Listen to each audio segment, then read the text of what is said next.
Hola, Youtubers. Hoy vamos a hablar de Fritz Lang. ¿Por qué? Os preguntaréis. Pues por nada en especial, salvo que uno de nuestros amigos nos lo ha pedido. En un comentario al repaso a la vida de William Wyler y a la obra, nos decía: ahora espero entusiasmado el vídeo dedicado a Fritz Lang. Hemos dicho en más de una ocasión que este no es un canal a la carta, que oye, de temas dedicados ni nada por el estilo. Pero si los intereses coinciden, y a mí Fritz Lang me gusta mucho, pues es bueno dedicarle unos minutillos a este hombre que además tiene una vida verdaderamente apasionante. Se llamaba Friedrich Christian Anton Lang y nació en 1890. Es decir, antes que el cine, nació antes de que naciera el cine. Y bueno, pues es un autor que ha trabajado para el cine estadounidense, pero empezó su trabajo en Alemania, en la época del cine mudo. Yo pude ver algunas de estas películas, otras se han perdido, pero pude ver algunas de estas películas gracias a que en televisión hace 40 años se podían ver no solo películas en blanco y negro, sino que encima se podían ver películas del cine mudo. Y es verdad que no he visto todas las que este hombre hizo en su época en Alemania, pero sí he visto las más significativas, con lo cual ya sé más o menos cómo se maneja y sé que es un director verdaderamente estupendo. Es un hombre que empezó a estudiar arquitectura, después se coló en Bellas Artes porque le parecía más interesante, pero a él lo que le gustaba era fundamentalmente el cabaret y el jolgorio.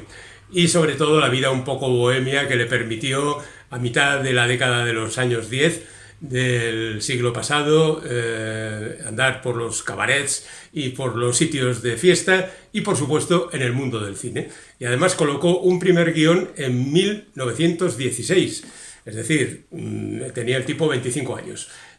Y 3 años más tarde consiguió dirigir su primera película, que está desaparecida, como tantas de aquella época, que se titulaba Hubulut. Después hizo Der Herr der Liebe, y la tercera de sus películas ya es una película famosa que, como tantas en aquel entonces, estaba dividida en dos partes. Se trata de Las arañas. Las dos partes eran El lago de oro y la segunda El barco de los brillantes. Eran historias largas que se consideraban que no debían ir juntas, se partían por la mitad y ahí está. Las arañas es una película de aventuras fundamentalmente. De aventuras incluso diríamos un poco enloquecidas, un poco al estilo Karl May, que triunfaba por aquel entonces, de aventuras exóticas con personajes metidos a la búsqueda de un tesoro en territorios exóticos, con peligros sin fin y con cierto airecillo colonialista que es difícil desprenderse por aquel entonces. Después de esta película, que ya supuso para él un buen éxito, le encargaron Harakiri, La Virgen de la Nieve y Las Tres Luces. Iba a dirigir una película bastante representativa de Fritz Lang, que es La tumba india. La tumba india está basada en una novela de Thea von Arbou. Thea von Arbou fue la segunda mujer de Fritz Lang y tuvieron sus más y sus menos en la época del ascenso al poder de Hitler. Pero bueno, en esta época, en el año 21, el bueno de Fritz Lang se fijó en La tumba india, novela de Thea von Arbou, y se propuso llevarla a la pantalla.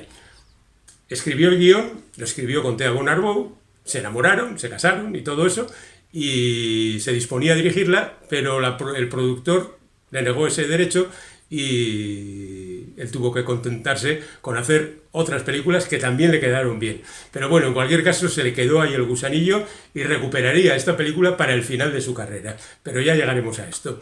Después ya que no pudo hacer La tumba india, pudo hacer El doctor Mabuse. El doctor Mabuse es un megalómano que quiere dominar el mundo, como tantos dictadores hay en la historia, que trata de esclavizar absolutamente a toda la humanidad y que utiliza para ello métodos despreciables. Y siempre, por supuesto, tiene enfrente a los buenos que se oponen a ello y consiguen evitarlo. El doctor Mabuse acaba convirtiéndose también en un emblema del trabajo de Fritz Lang y además le dará problemas y satisfacciones. Esta película fue un éxito en el año 22 y le facultó para rodar inmediatamente Los Nibelungos, basada en los famosos mitos alemanes, el oro del Rin, el dragón y Sigfrido y todas esas cosas que también había recogido antes el bueno de Wagner para hacer su tetralogía famosa.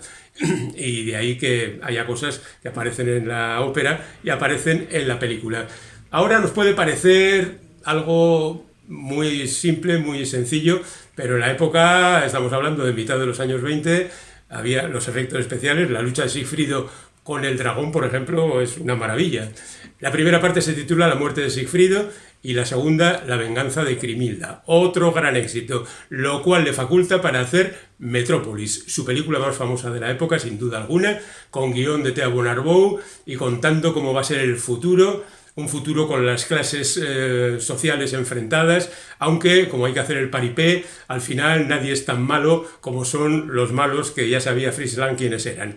Es una película donde ya aparece un robot, la famosa María, hay infraestructuras gigantescas que demuestran el poderío de Fritz Lang como director y hay una película de ciencia ficción que bueno, pues se ha convertido en un clásico, como lo es de alguna manera otra que hizo por aquel entonces La mujer en la luna, que cuenta la historia de una expedición lunar y que fijaos lo sorprendente que resultaba el hecho de que fuera en esa expedición una mujer que aparecía incluso en el título. A mí es una película que me gusta mucho, casi diría que más que Metrópolis, pero bueno, ahí está. Y en medio hace una película de cine negro y de aventuras, básicamente, que es Los espías, donde también demuestra su buen pulso para esto. Y ya se pasa al cine sonoro con M, el vampiro de Düsseldorf, que cuenta una historia real, la historia real de un asesino de niñas a la que la policía no puede atrapar. Pero claro, la policía crea una situación muy incómoda para todo el mundo, de manera que los propios delincuentes se ponen a buscar a este asesino para que la policía les deje tranquilos a ellos. Y al final le someten a juicio. Es una interpretación magnífica de Peter Lorre, que se iría después al cine estadounidense, aparecería en multitud de películas, pero la película es fabulosa.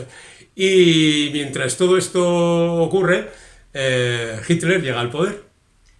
Y justamente en ese momento, Fritz Lang está haciendo la nueva película del Dr. Mabuse, El testamento del Dr. Mabuse, donde Mabuse se parece más a Hitler que nunca.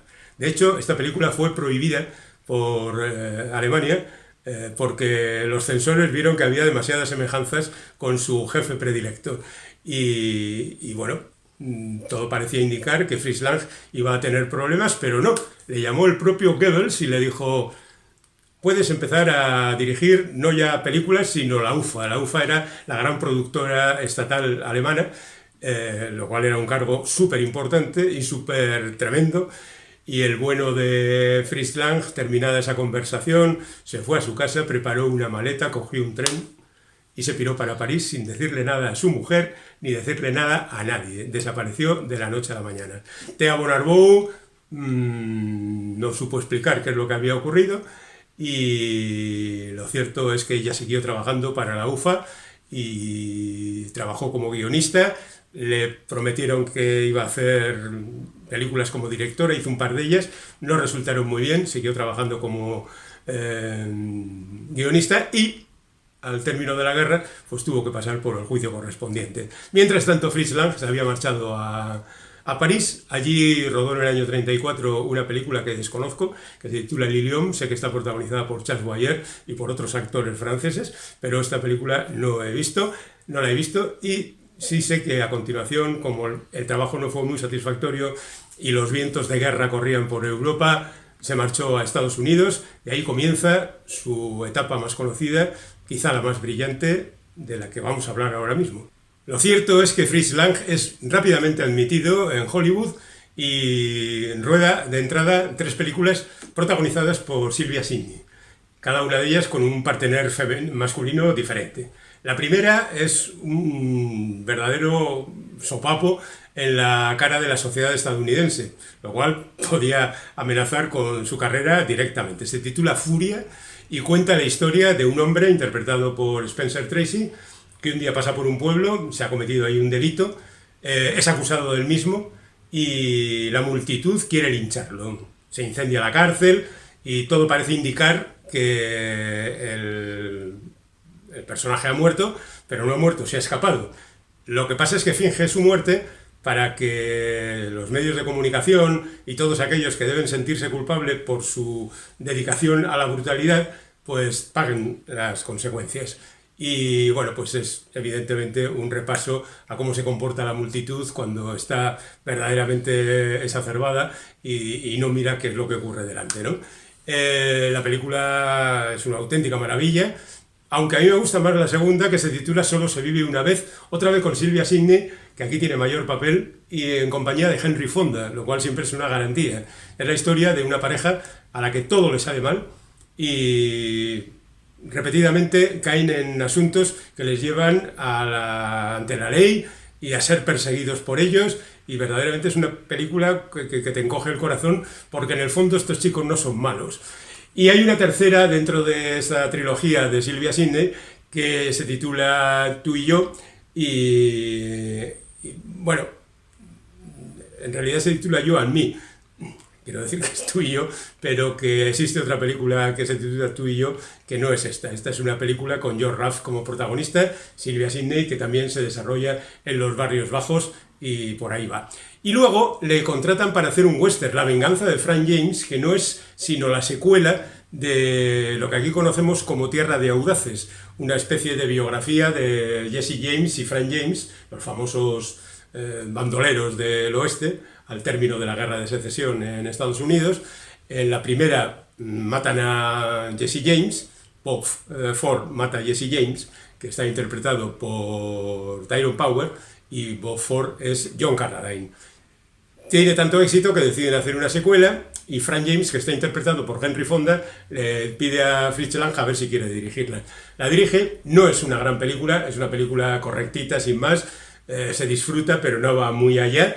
Y eso le hace a Fritz Lang de repente coger entusiasmo por el western, y rápidamente se pone a dirigir otra película que se titula Espíritu de Conquista, y que es la historia de la Western Union, la unión de los ferrocarriles, uno partiendo del este y otro del oeste en Estados Unidos. Una película repleta de grandes incidencias, de batallas, de peleas y de cosas que gustan mucho a la gente cuando va a ver este tipo de películas. A continuación hace El hombre atrapado, donde aparece en el reparto Joan Bennett, pero la menciono porque después tendrá gran importancia en otras películas de Fritz Lang.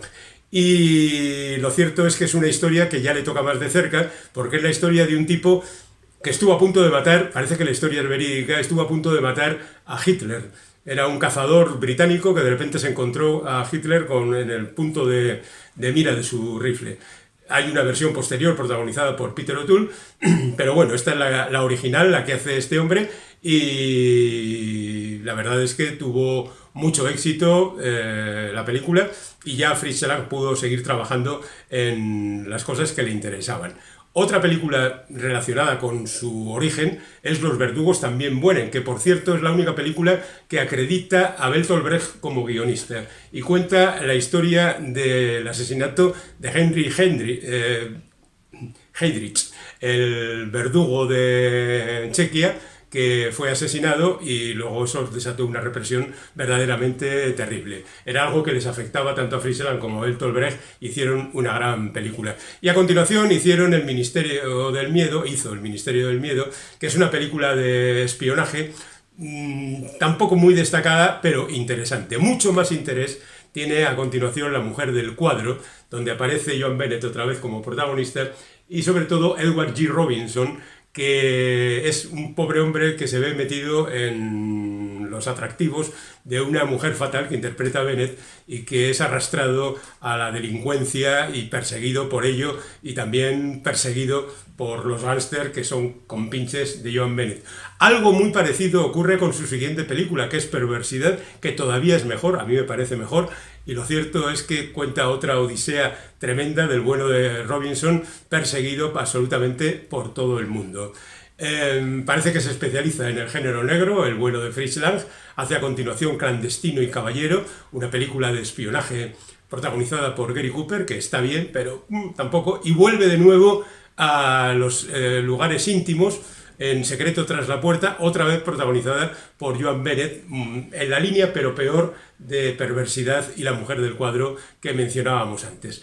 Lo cierto es que a partir de ese momento el bueno de Fritz Lang parece ya especializado en el cine negro, porque hace La Dalia Azul, hace Clash by Night, que es otra película de este tipo, hace películas como... bueno, hace una película de guerra, en guerrilleros en Filipinas, en la que está absolutamente desubicado, no le sale excesivamente bien la película, pero él sigue y hace un western que es muy bien considerado, pero que a mí me parece un horror, que es Encubridora o Rancho Notorious, la historia de un lugar donde se refugian los bandoleros y donde acaba el protagonista de la película que va buscando al asesino de su novia. Quizá porque el reparto es verdaderamente estremecedor, con esos dos pésimos actores que son Mel Ferrer y Arthur Kennedy, e incluso Marlene Dietrich, que sinceramente como actriz tampoco daba mucho la talla. A mí me parece una película muy floja, pero el mundo dice que es una obra maestra y como tal lo dejaremos ahí.